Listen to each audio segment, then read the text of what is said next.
खेल खेला गया, सब तमाशा हुआ। इस तमाशे से दो नाम पैदा हुए। एक राजा बना, एक रानी बनी। खेल ही खेल में ये कहानी बनी। फिर जमाने को ये सब सुनाया गया। इस तमाशे को सच ही बताया गया।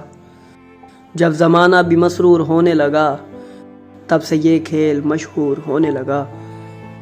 लड़कियों ने सुनी ये कहानी तो फिर ज़हन उनके भी मफलूज होने लगे।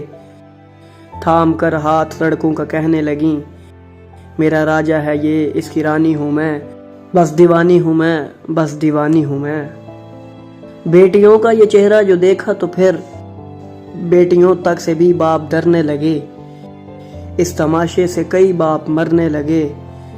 बाप का मान रख, उसकी पगड़ी बचा। झूठ है ये फ़कत, झूठ में तू ना आ, अपना दामन बचा। जाओ गुड़िया, कहानी मुकम्मल हुई।